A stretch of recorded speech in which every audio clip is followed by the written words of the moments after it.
Queridos amigos, bem-vindos a bordo da nave Revista Rural para mais uma incrível jornada pelo mundo do agronegócio. E eu garanto para vocês, o programa está imperdível. Estão curiosos? Então confira os principais assuntos. Como fazer a poda no sistema agroflorestal? As 1001 utilidades do babaçu. Como garantir ovos limpos e saudáveis no galinheiro? E a tecnologia ajudando a combater a mastite? Começa agora o programa Revista Rural, a sua revista eletrônica do agronegócio.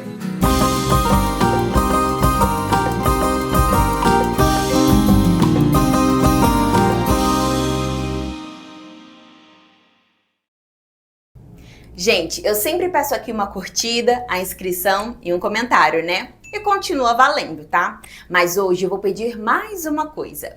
Dê um hype no nosso vídeo. Essa é uma classificação nova do YouTube que ajuda muito a divulgar o nosso canal. A opção aparece aqui embaixo, ao lado do campo para comentário. É só clicar e ajudar a ranquear melhor o nosso vídeo. Assim, mais gente vai assistir e conseguiremos fazer reportagens cada vez melhores para você. E aí, posso contar com essa força? Então, obrigada e vamos em frente! O babaçu é um produto incrível. Dele dá para se fazer sabonete, shampoo e, acredite, até sorvetes e biscoitos deliciosos. Confira a reportagem.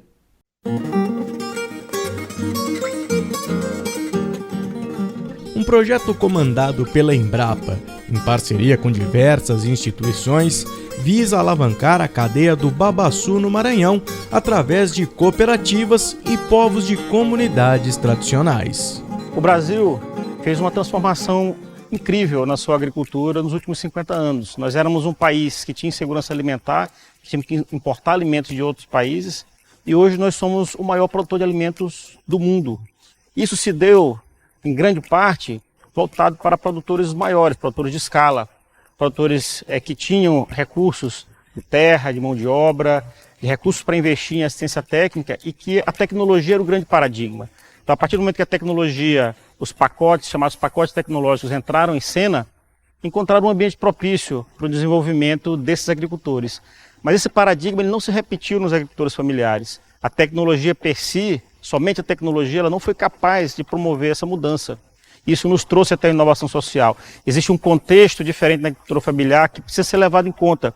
Isso nos leva à necessidade premente de formarmos um grande tecido social em torno dessas cooperativas e associações para que esses agricultores se fortaleçam, possam produzir mais, possam comercializar melhor os seus produtos. O potencial do babaçu, a gente fez uma pesquisa, coordenou uma pesquisa finalizou em 2019, né, e a gente identificou esse potencial a partir dos cocos produzidos e o que a gente poderia destinar com esse coco, né, aproveitando o coco de forma integral, então usando, né, a parte dura, o endocarpo para carvão, mesocarpo para produzir alimentos, né, a amêndoa para produzir óleo e os coprodutos.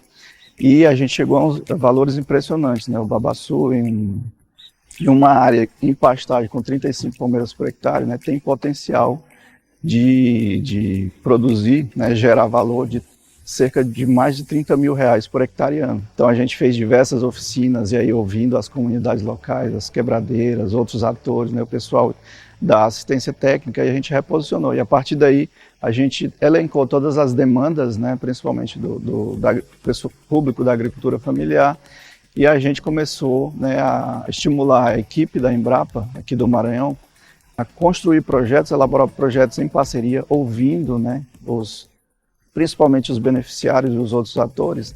O objetivo principal desses projetos sempre foi desenvolver novos produtos e novos processos alimentícios com o babaçu e com o envolvimento direto das quebradeiras de coco nessas formulações.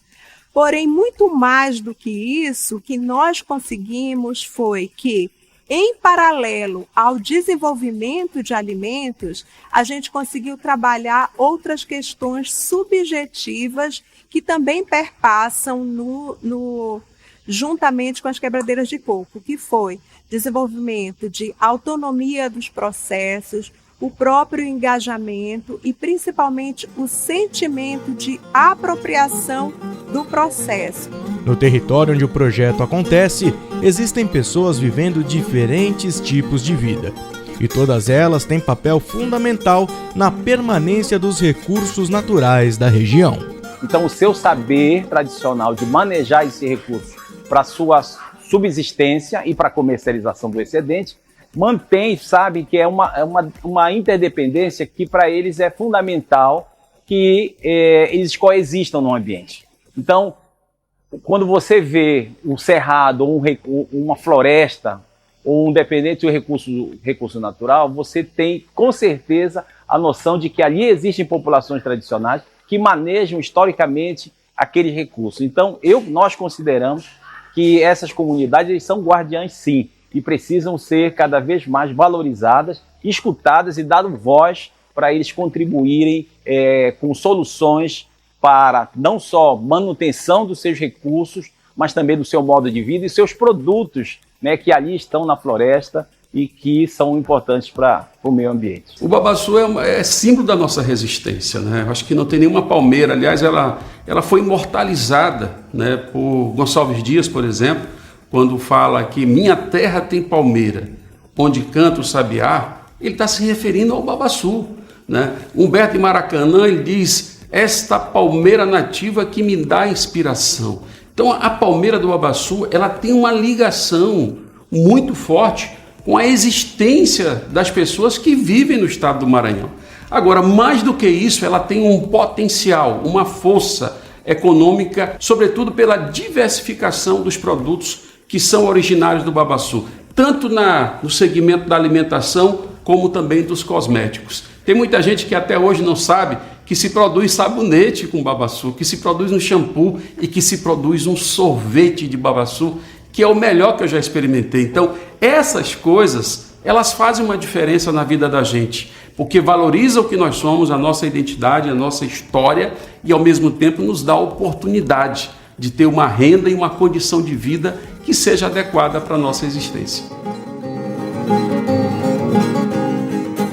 O trabalho desenvolvido em cima da microbiologia do babaçu aponta que, além de versátil, a fruta é uma opção saudável para os consumidores. Os alimentos à base de babaçu, né, ele tem um alto valor nutricional por conta das proteínas que estão presentes, né, na amêndoa, no mesocarpo. O mesocarpo nem tanto, mas a amêndoa muito mais. E tem um valor nutricional importante devido aos ácidos graxos poliinsaturados que estão presentes nas amêndoas, né.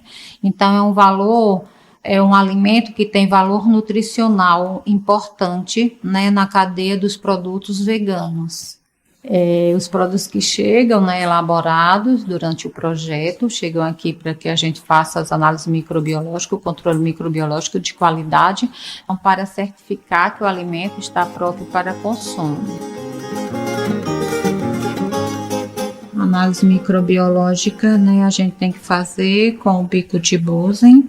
Por quê? Porque o micro-organismo nessa área aqui é quente, né, então não tem micróbio aqui. Primeira coisa, colocar o Erlenmeyer com o diluente, né, uma solução salina, onde a gente vai pesar 25 gramas do alimento. Então, toda análise microbiológica a gente precisa flambar, não é o Erlenmeyer, porque esse aqui já foi esterilizado, então não pode conter micróbio. Ele vem para cá.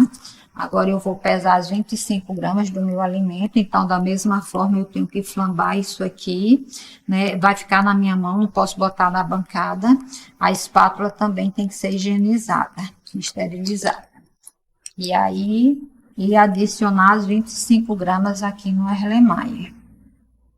Esse daqui é a maionese obtida do leite de coco babaçu. Após isso, né, aqui eu tenho 25 gramas desse alimento, eu preciso diluir esse alimento mais vezes, né, para poder fazer as análises de coliformes total e fecal.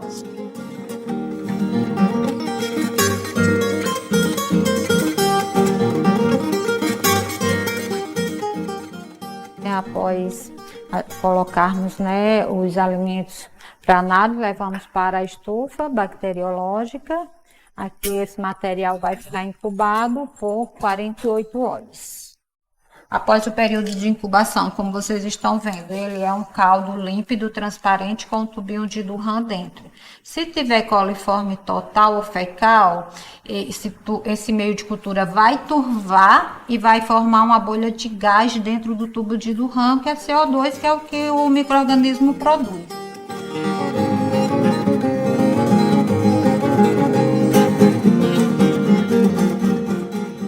E para a determinação, né, de lipídios, o quantitativo de quanto de lipídio o meu alimento tem, né, nós colocamos o nosso alimento nesse cartucho, né, adicionamos um solvente orgânico, que é o hexano, que vai fazer a extração desse lipídio, que fica aqui no balão, né, a gordura, e depois nós pegamos esse balão e levamos para uma balança e pesamos para determinar o quantitativo de quanto tem de lipídio nesse alimento. Então, os alimentos, né, analisados por nós são alimentos comprovados cientificamente e seguros para a saúde humana e com valor nutricional importante e significativo. Na linha de inovação de produtos à base do babaçu, um biscoito bem nutritivo e fácil de fazer se destaca. Então vamos passar primeiramente os ingredientes desse biscoito vegano de babaçu. Primeiro vem a fécula de mandioca, aqui tem 100 gramas, 60 gramas de óleo de babaçu, 30 gramas de leite de babaçu, que foi também no sorvete vegano. Vai também na receita o bicarbonato de sódio, né? Uma pequena quantidade, mas vai levar. Tem 25 gramas de açúcar mascavo, eu estou usando o mascavo, mas você pode utilizar também açúcar demerara, e se não tiver, pode usar açúcar cristal também. E vai somente 13 gramas da amêndoa de babaçu triturada. Na verdade, a gente está fazendo aqui aproveitamento integral do babaçu. Por quê? Porque fizemos o leite, e quando fizemos o leite da amêndoa, ficou esse resíduo. Então, é a amêndoa triturada que vamos colocar no biscoito também. A farinha do mesocarpo de babaçu, nós temos aqui 20 gramas. Agora vamos misturar. É super fácil, é só misturar todos esses ingredientes que estão aqui, fazer uma massa homogênea, misturar muito bem, e depois fazer os formatos do biscoito, colocar na assadeira e levar para assar. Então vamos para a mistura. A fécula de mandioca, óleo de babaçu, o leite da amêndoa, o bicarbonato de sódio, açúcar mascavo, amêndoa triturada, amêndoa de babaçu e, por último, a farinha do mesocarpo de babaçu também. Vamos começar misturando todos os ingredientes que colocamos aqui. Daqui a pouco eu vou ter que colocar a mão na massa, literalmente, tá, pessoal? Uma coisa interessante é que esse biscoito pode ser servido para quem tem doença celíaca. Por quê? É um biscoito vegano e também sem glúten. Agora já está uma massa homogênea e podemos fazer o formato do biscoito. Você pode, às vezes, esticar a massa na sua bancada com o rolo, né? E pode usar aquelas formas para fazer o biscoitinho, ou pode fazer assim na mão mesmo também. Fica assim o biscoitinho de babaçu. Vamos colocar na forma.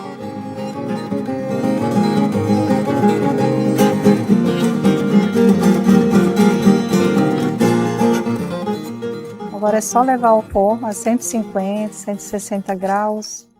Vai depender muito da intensidade do seu forno, mas aproximadamente uns 15, 20 minutos. É bom que você fique de olho, porque como tem muito óleo na receita, se descuidar pode queimar. Então, pessoal, o biscoito de babaçu está pronto.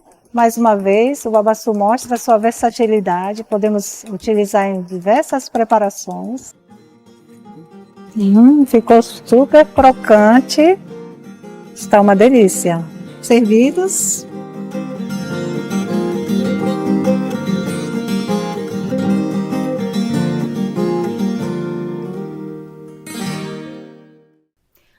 dessa reportagem? Então não deixe de fazer o seu comentário aqui abaixo.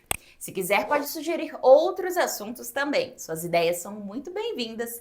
E o seu comentário pode ser lido aqui no próximo programa. Não esqueça de dizer seu nome completo e onde você mora. Mande sua mensagem, queremos ouvir você. E queremos agradecer as mensagens de carinho dos nossos espectadores. Jesse Souza, Antônio Costa, Gustavo Silveira, Adriano Sérgio, Prado Cidadania, Arlene Maria Rocha, Gedeão Souza, Valdir José Santana, João Pereira, José Carlos Toloto e Jarbas Correia da Silva. E continuem mandando suas mensagens, é muito importante pra gente. Presente em todas as mesas, a cebola é figurinha carimbada em toda a horta que se preze. Mas você sabe os cuidados que garantem a sua produtividade? A gente foi falar com um especialista no assunto.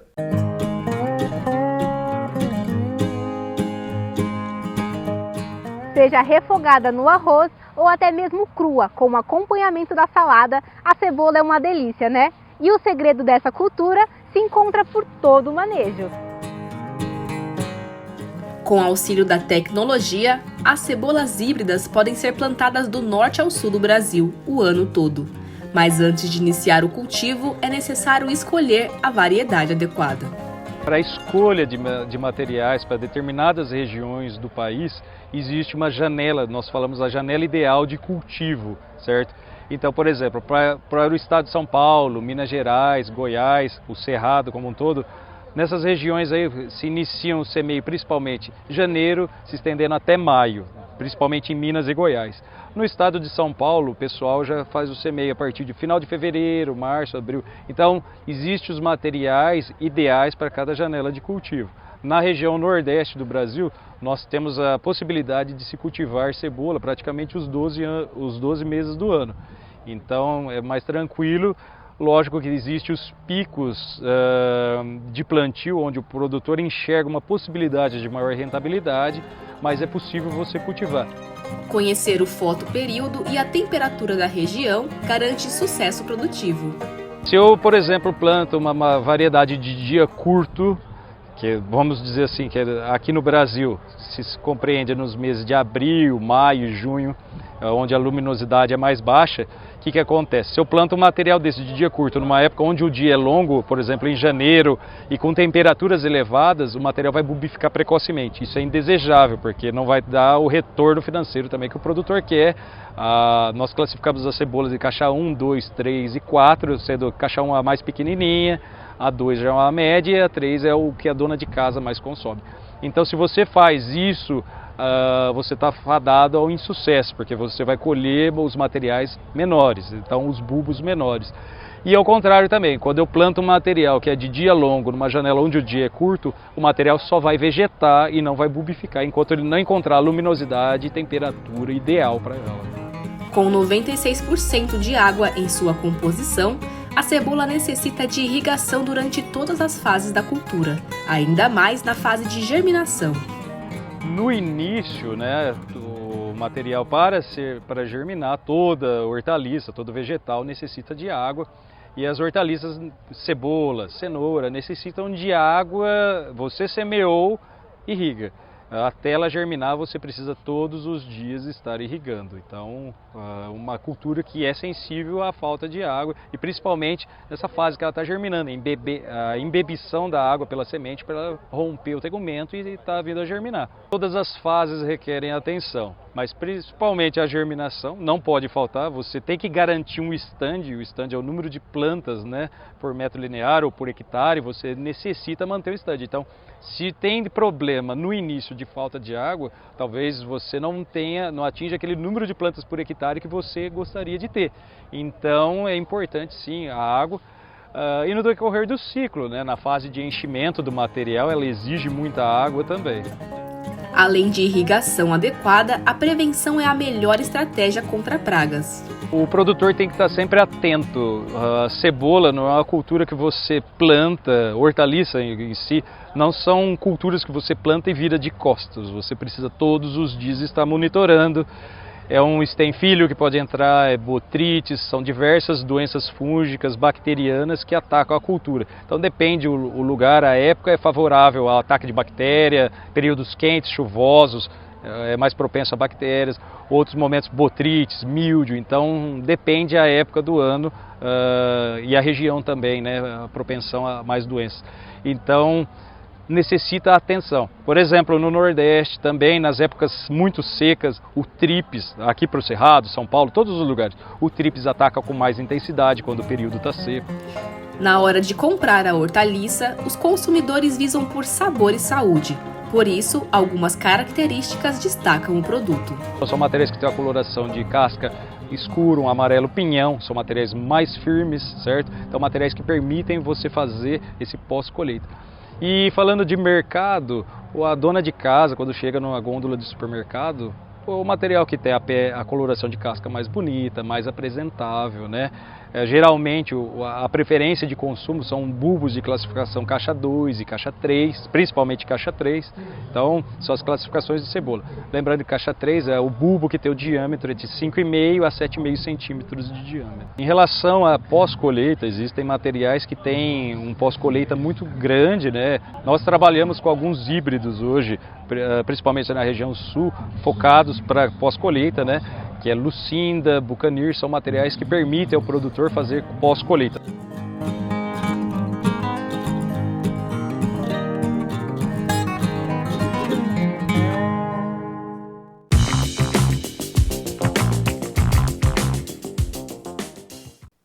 A revista Rural acaba de lançar um novo produto. Trata-se da Ruralflix, o primeiro serviço de streaming totalmente voltado para o agronegócio. O rico acervo de reportagens das mais diversas atividades rurais foi elaborado ao longo dos últimos 5 anos pela equipe da revista. O serviço apresenta uma interface simples, intuitiva e muito fácil de usar, e por um valor bem acessível. O Ruralflix nasceu da demanda dos nossos espectadores em ter acesso mais fácil a todo o conteúdo que a gente produziu até hoje. Ele vai ter uma experiência de encontrar tudo o que ele quer, todos os assuntos, tudo catalogado, muito fácil de acessar. Ele pode criar uma playlist, ele pode ver a hora que ele quiser, tanto no smartphone, num tablet, ou mesmo no notebook, no seu computador, a hora que ele quiser. E com a qualidade de sempre. Tudo que a gente produz traz sempre aquele compromisso com qualidade, com informações interessantes, relevantes. Então eu acredito que o nosso usuário vai ter uma experiência muito boa, muito enriquecedora. Vai gostar muito. E quem estiver interessado em conhecer mais sobre a Ruralflix, pode acessar o endereço que está na tela ou utilizar o QR Code ao lado. E queremos agradecer as mensagens de carinho dos nossos espectadores. Celso Israel, José Paulo Moreira da Silva, Flávio Henrique Leite, Farley Roberto, Du Carabina, Elias César Matos, José Bernardino Marques e o Jackson, a Edilene, a Clarissa, a Lívia e o Nicolas, todos da família Biller. Tamo junto, pessoal! E continuem mandando suas mensagens, é muito importante pra gente. Um alerta para quem produz ovos. O cuidado com a sanidade do galinheiro é fundamental para garantir uma produção de excelente qualidade.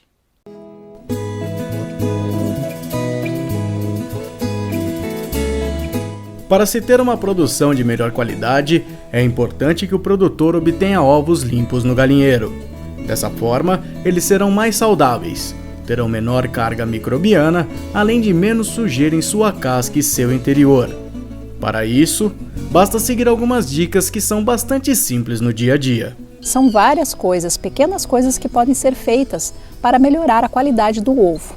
Por exemplo, os ninhos eles precisam ser limpos, o conteúdo, o forro, ele tem que ser bem limpo, seco, livre de umidade. E as fezes devem ser retiradas ou então realizada a troca de cama. Os comedouros e os bebedouros eles devem ser limpos periodicamente.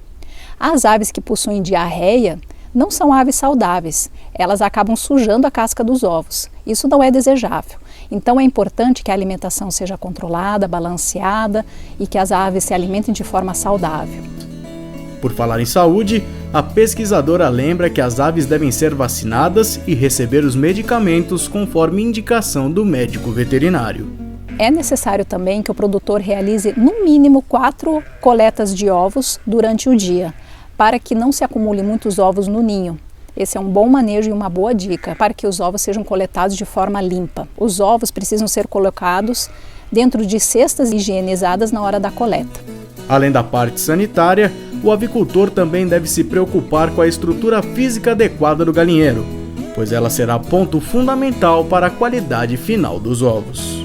Uma das características do aviário é possuir uma parte interna fechada onde abrigam as aves da chuva e do sol, assim como os comedouros e os bebedouros. O aviário de galinha caipira, ele precisa ter uma área aberta de acesso ao pasto. E esse acesso ao pasto, chamado piquete, ele precisa ser bem cercado, para evitar a entrada de predadores ou mesmo a entrada de pessoas estranhas, porque as pessoas podem carregar doenças para as aves na sola dos pés, por exemplo.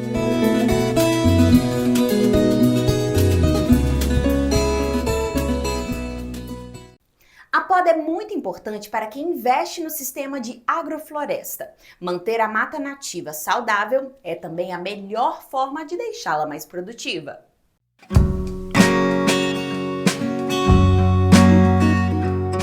A poda é uma prática essencial em sistemas agroflorestais agroecológicos. Considerada como o grande motor da agrofloresta, ela dá dinâmica e qualidade ao solo. É através da poda que a gente vai dar sequência, vamos dizer assim, numa sucessão que a gente quer que aconteça, ou seja, aquelas aves pequenas que a gente planta, junto com as frutíferas, junto com as bananas para fazer um bananal, elas estão crescendo exatamente para ir em direção à formação de uma floresta ou de um consórcio também com árvores, onde vão estar ali as plantas frutíferas e também bananeiras. Então as podas, elas têm vários aspectos a considerar. Um é realmente a planta aguenta ou não aguenta, gosta de poda ou não, né? Depois a gente considerar a estratificação, então manter aquela planta podada no extrato dela é importante. Então uma mamona que é emergente, a gente vai manter ela, a gente vai podar ela bastante, mas vai manter ela no extrato dela. E também toda a biomassa que a gente traz, a gente vai colocar bem em contato com a terra. E isso, essa organização da matéria orgânica é um ponto chave para a gente considerar também, que faz parte de todo o processo do manejo. Então, o manejo é a poda e a organização no solo para justamente ativar os micro-organismos do solo e manter a madeira ali bem em contato com a terra, trazendo todo o fungo e a umidade e tal, tudo que a gente quer para o solo. Quando você planta muitas árvores, provavelmente você vai ter que estar mais tempo no campo, na sua área que você está pretendendo, porque ela vai exigir um pouco mais de manejo, de poda, para exatamente você ciclar. Você vai colocar essas árvores no chão, né, esses galhos, né? Isso vai dar um estímulo, né, para o solo, você vai alimentar a vida do solo e você vai entrar luz de novo dentro daquele consórcio que você está criando. E a luz é fundamental para a fotossíntese, para o crescimento das plantas, né? A abertura de luz se faz presente nesse sistema e tem por objetivo garantir o melhor desenvolvimento das plantas. Para isso, é preciso podar e fazer o manejo correto para que as aberturas não sejam em vão. O maior desafio da poda talvez comece por nós, né? Essa confiança e talvez o desapego, o medo da gente plantar uma árvore e depois ter que podar essa árvore. Realmente isso é o que mais dificulta talvez o manejo. Isso vai fazer com que a gente não maneje e talvez as árvores que a gente plantou vão crescer lindamente, só que elas vão começar a cobrir todo o espaço aéreo e aí vai impedir a luz solar chegar na área. E se a gente plantou, por exemplo, um café ou um pé de fruta, eles já vão ficar muito sombreados e que também não vão sentir muito felizes de estarem ali naquela situação. Então esse entendimento e estar bem tranquilo quanto a manejar essas árvores é muito importante. A gente está com essa tranquilidade de que a poda acaba estimulando muitas das árvores a rebrotarem e reiniciarem também novamente o seu processo de crescimento. Essas podas que a gente faz aqui nas árvores, né, tem várias funções. Uma delas é a secagem de nutrientes, né? Está sempre colocando matéria orgânica no solo, que vai alimentar essa vida do solo, a biologia. Vai virar nutrientes com as plantas, né? Outra função é abrir luz para o café ou para outra planta, como a tangerina está aqui também. Então é importante abrir luz também, né? Mesmo se é uma planta que fica no extrato baixo, aqui na sombra. Mas ela precisa de luz para crescer, né? O café precisa de luz para aumentar a saia dele. E outra função também é, se a gente poda, acaba liberando hormônios também de crescimento aqui, né, pelas raízes. E o café pega esses hormônios e também assim, acaba sendo estimulado a crescer. O que foi podado precisa ser organizado. Um exemplo disso é colocar o material mais lenhoso embaixo e cobrir com as folhas, facilitando a decomposição e diminuindo a desidratação. Então é como se fosse quase que um ritmo, né? Uma prática agrícola, assim como a gente aprendeu na prática agrícola, quando a gente planta o milho, que a gente tem que controlar o mato até uma certa idade do milho. Então acho que a poda tem a ver com isso, ou seja, a partir do momento que você plantou um sistema e as árvores estão crescendo junto com as outras, por exemplo, até com uma mandioca que está ainda por cima das árvores, né? Eu imagino que quando você colher essa mandioca ou seu mandiocal, aí você vai ter um consórcio de várias árvores, mais as frutas que você está querendo ali introduzir, né? Que você quer colher.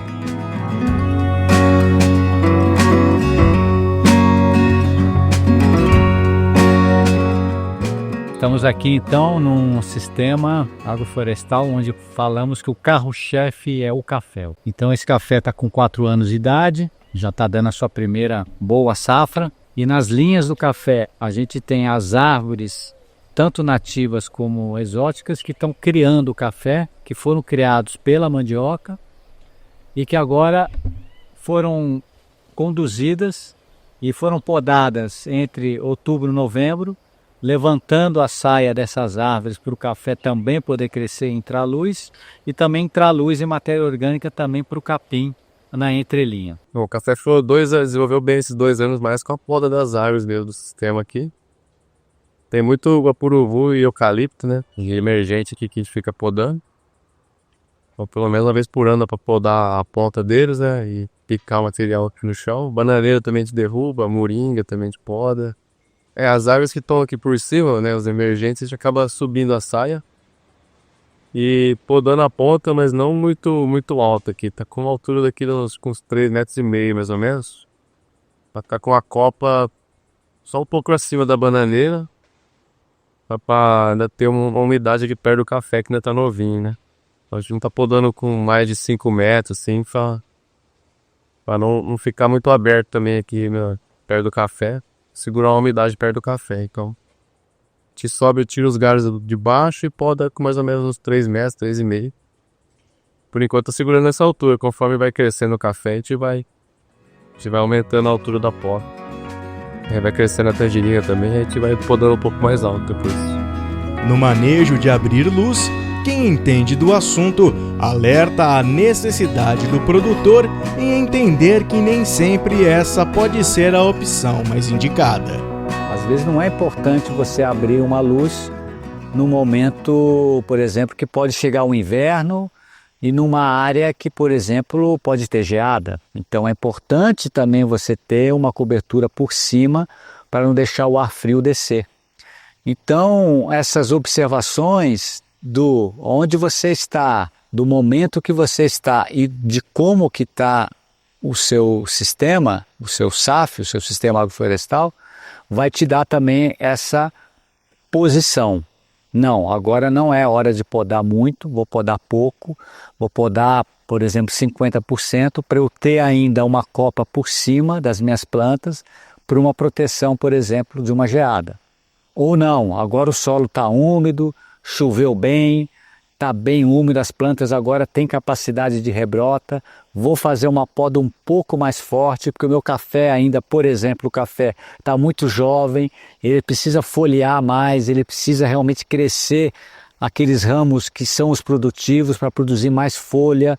Então eu vou fazer uma poda um pouco mais radical agora para entrar a luz e eu poder desenvolver esse café que ainda está pequeno.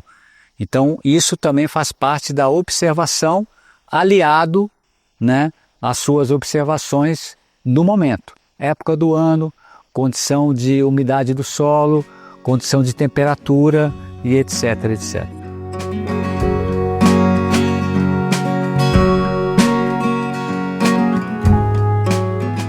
Exemplos dados pelo especialista mostram que em uma agrofloresta com horta, a dinâmica de abertura periódica de clareiras, mediante a correta organização da biomassa, propicia a proteção do solo e a ciclagem de nutrientes.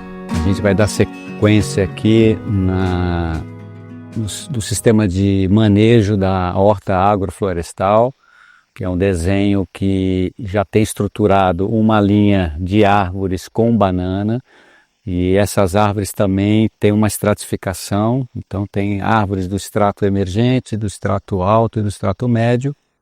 Então a gente poda acompanhando esses andares, e agora a gente vai podar um tamboril, que é uma espécie nativa do estrato emergente, e que ele não é podado todo ano como as outras, mas ele sempre leva uma poda de condução, e agora a gente vai fazer uma poda mais radical, exatamente para entrar mais luz para os canteiros que vão estar ao lado dessa linha de árvores com bananas. E aí então essa matéria orgânica desce para o sistema, cicla os nutrientes e a luz entra, e aí isso promove a clareira, que são fundamentais para essas plantas de ciclo bem curto, que são os ciclos da horta.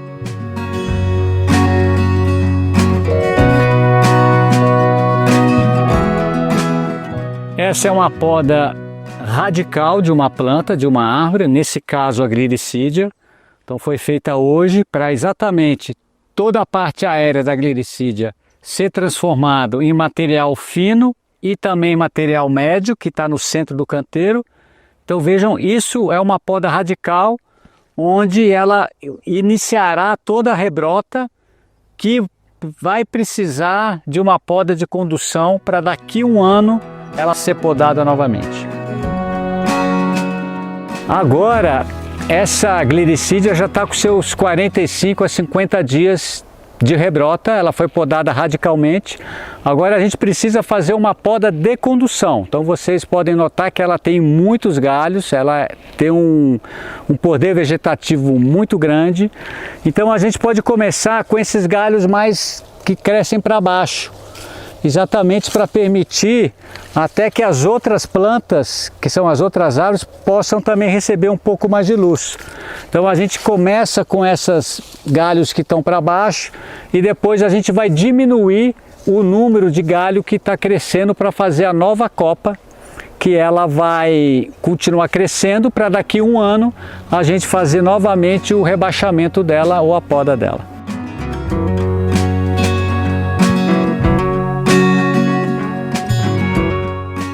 Essa é a poda de condução, onde nesse primeiro momento a gente tirou o excesso. Provavelmente daqui 30 dias a gente pode voltar aqui e dar uma outra poda, onde alguns galhos vão se definir melhor, onde que eles vão crescer, e você pode tirar o excesso.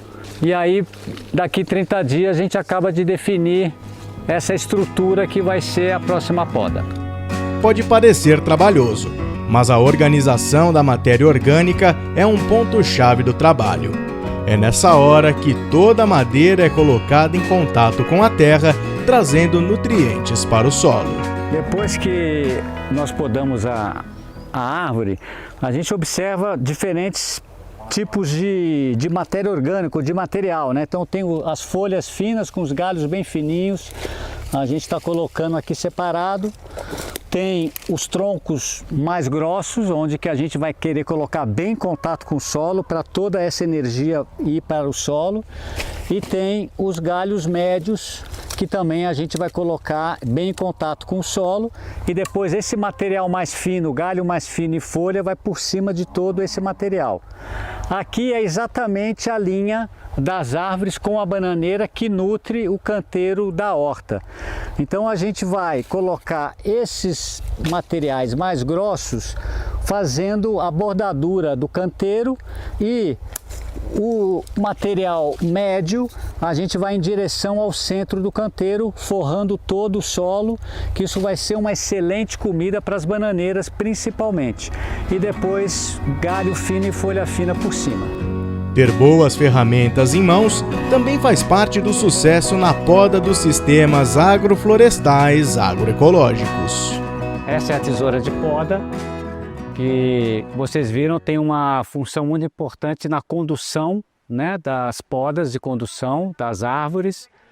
Tanto poda no chão, como também às vezes uma poda lá no alto também você pode eliminar os galhos mais finos.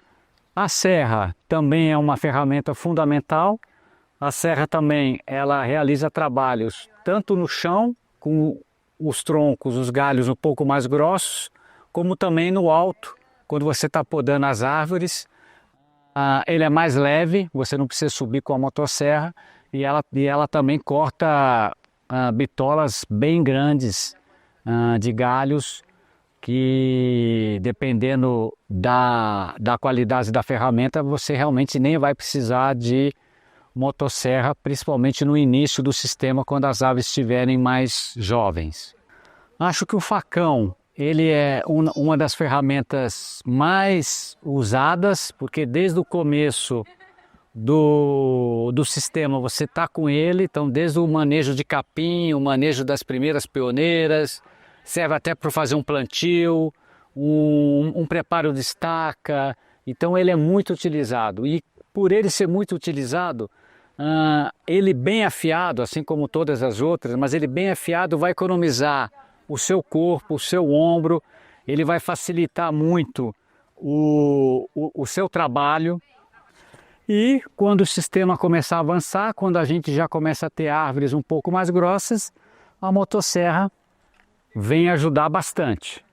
A motosserra ela vai economizar, vamos dizer, exatamente o esforço, por ela conseguir cortar os galhos mais grossos, ou até fazer aquele desbaste, como a gente tinha comentado, né? De uma bitola um pouco maior das árvores, e lá em cima também da árvore, com todo o equipamento de segurança, né? Desde capacete, óculos e o próprio cinto para você ficar bem seguro. Ela também é uma ótima ferramenta, pegando esses equipamentos um pouco mais leves para trabalhar lá em cima da árvore, economiza bastante tempo e também faz um corte bem preciso, é uma ótima ferramenta também.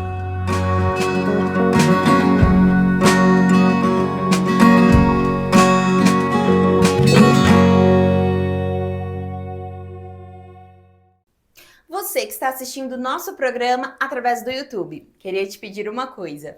Clica no joinha, se inscreva no canal e deixe uma mensagem aqui nos comentários.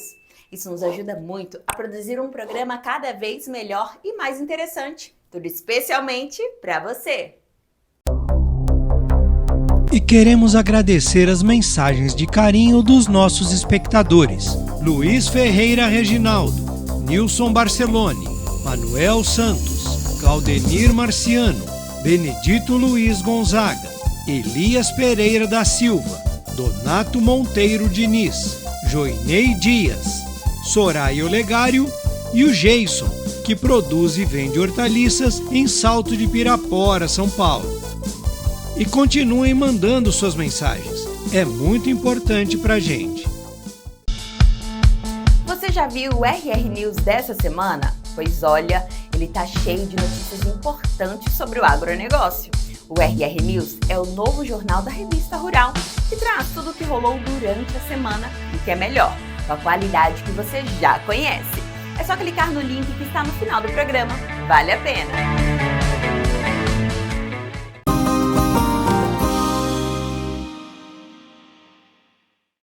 Não é de hoje que a mastite tira o sono do produtor de leite. A vigilância é constante, mas a tecnologia vem oferecendo novos aliados no combate a esse problema.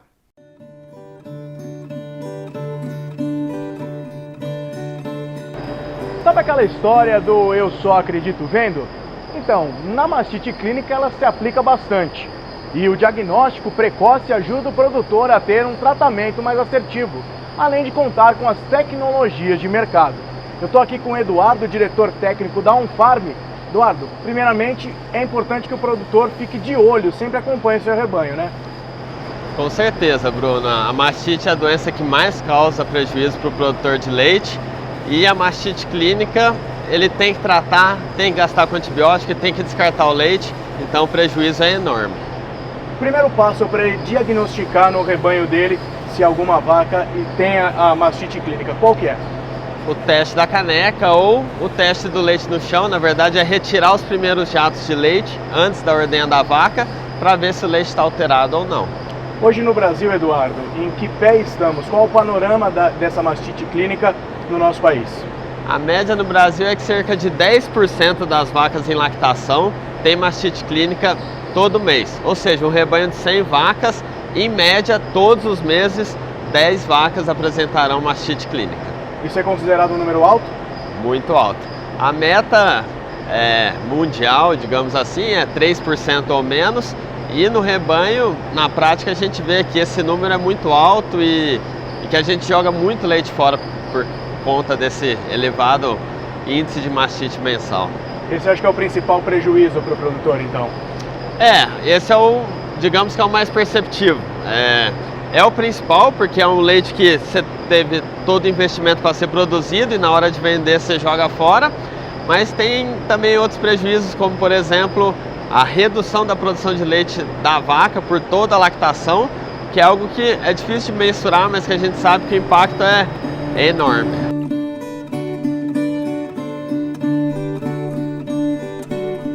Nós estamos no poço da ordenha neste exato momento. Eduardo, qual que é a rotina da ordenha aqui? E se você puder mostrar pra gente, junto com o Regis, né, que vai ajudar a gente hoje? Sim. A rotina aqui, primeiro, é feita uma desinfecção dos tetos, passando pré-dipping, passa a mão para tirar o excesso de sujeira. Depois é feito o teste da caneca ou o teste para identificação do grumo, que aqui a gente faz no chão mesmo. Depois é feito o pré-dipping novamente, para poder agir num teto mais limpo. Passa-se para outra vaca, isso é feito em 5 vacas. Depois ele volta enxugando os tetos e colocando as teteiras, uma por vaca. Por que de 5 em 5? Porque é o tempo ideal para ele fazer o processo em 5 animais, voltar e colocar a teteira com intervalo de 2 minutos entre o teste e a colocação de teteira. Dessa forma a gente aproveita a ocitocina natural liberada para a vaca e melhora a injeção do leite, a velocidade de ordenha e o conforto para ela também. Quais são as raças que tem aqui, Holandês e um pouco de girolando. No passado a gente tinha girolando, mas a maioria do rebanho é holandês. Para a mastite, as raças do rebanho pouco importam. O que as bactérias causadoras da doença procuram são vacas de alta produção, além de indivíduos que tenham úberes mais frouxos. Por isso, a detecção de animais doentes na hora da ordenha é fundamental para os produtores. Então eu vou mostrar aqui em qual momento da rotina que é feita a detecção. Vou fazer a coleta do leite para cultivo microbiológico e aí a gente vai incubar essa amostra para amanhã decidir qual vai ser o destino da vaca, se ela vai receber ou não um tratamento e qual que vai ser o tratamento. Foi essa primeira aqui? Essa aqui. Essa é a vaca com mastite clínica, então ó, a gente pode ver aqui os grumos, ó. Eduardo, antes de você coletar, para a gente entender, se você puder mostrar para a nossa câmera, o que é essa parte aqui? Isso aqui é um pano embebido em álcool 70%, que é usado para desinfetar a ponta do teto da vaca. E esse aqui é um tubo estéreo, usado para coletar o leite da vaca para a gente fazer a cultura microbiológica. Já com a marcação tudo certinho aqui da numeração, a gente já anotou aqui o número da vaca e o teto que apresenta a mastite clínica. E aí você vai fazer agora a coleta? Sim.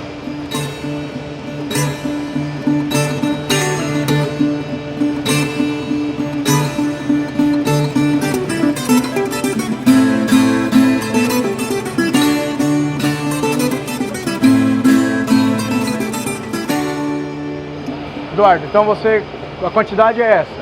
A quantidade é essa, a gente vai usar muito pouco. Então isso aqui é mais que suficiente. É importante tentar pegar um jato contínuo igual eu peguei, não vários jatinhos, então isso aqui é mais que suficiente. Daqui, qual é o próximo passo? Vamos para o laboratório. O sistema on-farm ele engloba um mini laboratório, que é uma mini estufa, com a área de trabalho aqui em cima e a incubadora aqui embaixo. Ele engloba também, principalmente, um aplicativo, que é onde a gente gerencia todas as informações. Nós, quando começamos a empresa, a gente tinha muito claro que não queria vender produto, a gente queria vender um serviço. E em vez de vender só placa e laboratório, então a gente resolveu criar um laboratório, as placas, os meios de cultivo, que a gente vai ver aqui na sequência, e o aplicativo para gerar informação, um produtor para outro, e gerenciar toda a informação internamente. Então, hoje a gente consegue compilar as informações geradas por mais de 2.000 produtores mensalmente e devolver essas informações para toda a nossa comunidade. Então isso é o famoso um gerando informação para o outro numa forma construtiva e melhorando a assertividade dos tratamentos dessa forma. Então vamos aproveitar a oportunidade, já que estamos aqui, se você puder mostrar como funciona a partir desse momento, a gente acompanha contigo. Então vamos lá, vamos fazer o caminho do leite, como a gente gosta de chamar. Coletamos o leite, entramos aqui no local onde fica a estufa. Vou deixar o leite aqui apoiado. Então essa aqui, a placa, é o meio de cultivo, é onde a bactéria cresce. Então aqui nós temos 3 meios de cultivo. São 3, a gente brinca, né? São 3 comidas diferentes para a bactéria. Como se fosse arroz, feijão e carne. Tem bactéria que só come arroz, bactéria que só come feijão e bactéria que só come carne. Então a gente usa esses 3 meios de cultivo para pegar a maior gama possível de bactérias causadoras de mastite. A gente vai pegar o leite da vaca e passar nos 3 meios de cultivo, e a partir do crescimento da bactéria e da cor dela, o próprio aplicativo, através da nossa inteligência artificial, já nos fala qual que é a bactéria. Inclusive qual está sendo o tratamento mais eficiente de acordo com a nossa comunidade de produtores. Com o máximo de higiene possível, o leite é homogeneizado e passado na placa. Depois, com uma espécie de cotonete, o líquido tem seu excesso tirado para dar continuidade à análise. Abro a placa, posiciono aqui em cima desse adesivo. Esse adesivo é um gabarito que nos auxilia a nos orientar. Então vou colocar aqui bem em cima, de forma que esse risco fique nesse risco e esses dois nesses dois. Assim, essa linha pontilhada vermelha divide esse meio de cultura ao meio. Então aqui eu posso colocar a amostra de uma vaca e aqui de outra vaca. Então vou passar a amostra aqui primeiro dessa vaca com mastite clínica que a gente coletou.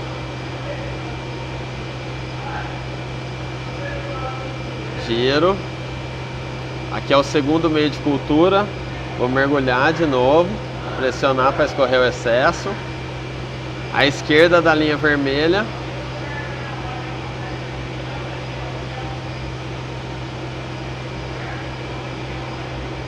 Mergulho. À esquerda da linha vermelha. Pronto, passei nos 3 meios de cultivo. Fecha a placa e deixa aqui. Após o lançamento dos dados da placa no aplicativo da on-farm e a incubação do meio de cultura, o produtor tem que esperar 24 horas para obter os resultados das amostras. A nossa placa que vocês acompanharam a cultura já está esperando, então, aguardando as 24 horas para sair o resultado no aplicativo.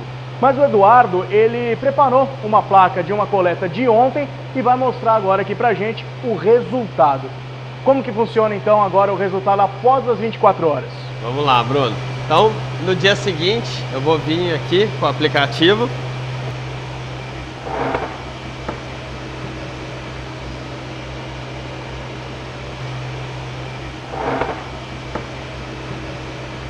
A gente saca a foto aqui dentro, ajusta a foto e é só aguardar o resultado da nossa inteligência artificial.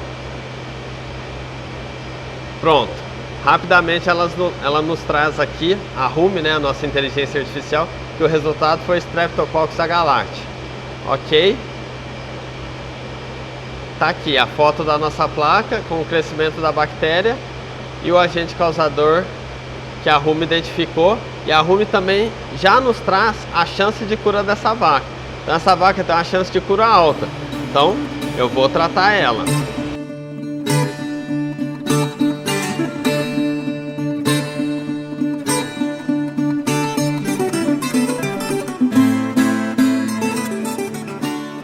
Há métodos sanitários e de manejo em que o produtor ele pode evitar ou então diminuir a incidência da mastite na produção dele? Claro, com certeza.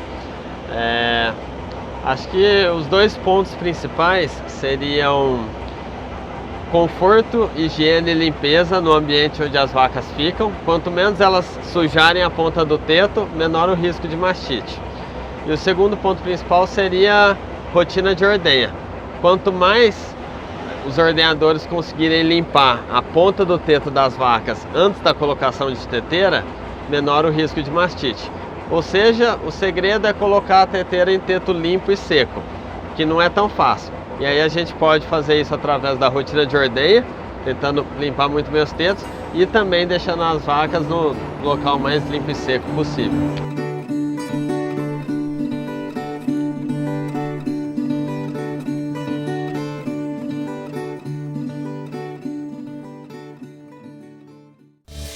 E aí, gostou do programa? Semana que vem tem mais. Não esqueça de se inscrever no canal e clicar no sininho para ficar por dentro de tudo.